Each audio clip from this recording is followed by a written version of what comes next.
Tatlong Chinese drug lords ipinapatay ni ex-President Duterte. Ito ang artikulong sinulat ng aking katotong Erwin Corpus sa kanyang arya na ibinatay sa pagdinig sa Senado. Isinasaad pa sa sinulat ng katotong Erwin sa pagpapatuloy ng isinasagawang pagdinig ng Kongreso ng Quad Committee o CQC ay tuwirang itinuro ng dating warden ng Davao Penal Colony na matapos may sagawa ang pagpatay sa tatlong Chinese drug lords ay tinawagan umano siya ni ex-President Rodrigo Duterte na binati siya sa naging pamamaslang sa nasabing mga banyaga sa loob ng kulungan noong Agosto 13, 2016. Sa naging testimonya nitong nakaraang pagdinig sa CQC ni dating Davao Penal Colony Warden Superintendent Gerardo Padilla ay kinumpirma niyang tinawagan siya ni ex-President Duterte at nag-congratulate sa kanya sa katatapos noon na pamamaslang sa mga Chinese national na sina Cho Kin Tong, Jackson Lee at Peter Wang na walang habas na pinagsasaksak ang mga ito ng dalawang presong na pag-utusan sa nasabing pagpatay. Ang dating Davao inmates na sina Leopoldo Tan at Fernando Magdadaro ay nagsiwalat sa CQC na ang tatlong Chinese national ay inilipat o isinama sa kinaroroonan nilang selda kaya naisakatuparan nila ang mabangis na pananaksak sa nasabing mga banyaga. Isinawalat din ni dating Warden Padilla na tumanggap siya ng tawag mula kay dating Colonel na naging General Manager ng Philippine Charity Sweepstakes Office, Royina Garma, na inatasan siyang makipagkooperasyon sa planong ipapatay at huwag itong makialam sa operasyon dahil may kasasapitan siya sakaling pigilan niya ang isasagawang operation. Si Garma na siyang itinalaga noon ni ex-President Duterte bilang General Manager ng PCSO noong 2019 ay inamin ito sa CQC hearing na noong July 2016 ay nakaharap niya si Padilla at Colonel Edelberto Leonardo sa office nito bilang Chief ng Criminal Investigation and Detection Group sa Davao City. Gayunman, nilinaw ni Garma na nag-courtesy visit siya kay Leonardo na natyempuhan naman niya noong araw ding yun si Padilla na ayon kay Garma ay nasa CIDG office noon hinggil sa ginagawa niyang thesis para sa graduate school. Sa naturang hearing ay sinad ni Representante Johnny Pimentel lang sa buwatan para isagawa ang krimen laban sa tatlong Chinese drug lords ay na-establisa base sa mga pagsisiyasat at revelasyon ng mga resource person na ang top conspirators ay sina ex-President Duterte, Colonel Leonardo, Colonel Garma at Superintendent Padilla para isakatuparan ang planong pagpatay sa mga banyaga. Na single out naman ni Rep. Pimentel na si Garma umano ang umaktong director sa isinagawang operasyon base sa mga affidavit revelations ng mga resource person kabilang na si Padilla na umamin sa kanyang naging partisipasyon upang isakatuparan ang pagpatay sa tatlong Chinese nationals. Ang unang testimonya ni Padilla ay binago niya dahil nagsinungaling siya na hindi siya tinawagan ni ex-President Duterte upang maisalba nito ang seguridad ng kanyang pamilya. At sa bago niyang affidavit ay kinukumpirma nito ang isinawalat ni convicted Tata Tan sa pagsasabing narinig nito ang boses ni Duterte na nagsasaad na congrats Superintendent Padilla, job well done. Pero grabe ang ginawa, ginawang dinuguan. Gayon naman, itinanggi naman ni Leonardo na kilala niya si Padilla kontra sa naging payag ni Garma na nakaharap nito si Padilla sa opisina ni Leonardo na nilino nitong si Leonardo na una niyang nakita ng personal si Padilla sa CQC hearings.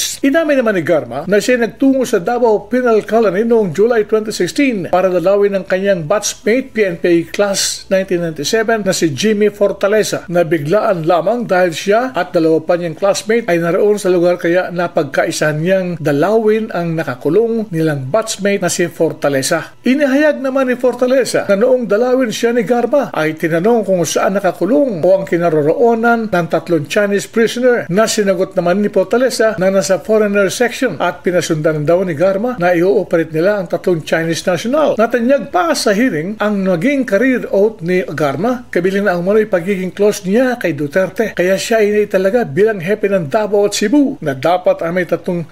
taon pa siya sa pagsiservisyo sa PNP ay hindi talaga na siya bilang PCSO General Manager. Nilinaw naman ni Garma na nagsumiti muna siya ng application kay dating Presidential Assistant Lawrence Bong Go. Nakaraang may balita ng media na si GM Alexander Balutan ay sisiyabakin sa pwesto dahil sa umano'y korupsyon. Mga kaarya, mahaba-haba pa mga araw ang mga pagdinig hinggil sa issue ng pagpatay sa tatlong Chinese national sa loob ng Bartolina na ang tinuturong script director ay si Garma. Tila Garmageddon ngayon ang sitwasyon nito si Garma hinggil sa labanan ng good and evil bagong araw ng judgment. Yan ang kabuuang artikulong sinulat ng aking katotong Erwin Corpus Arya.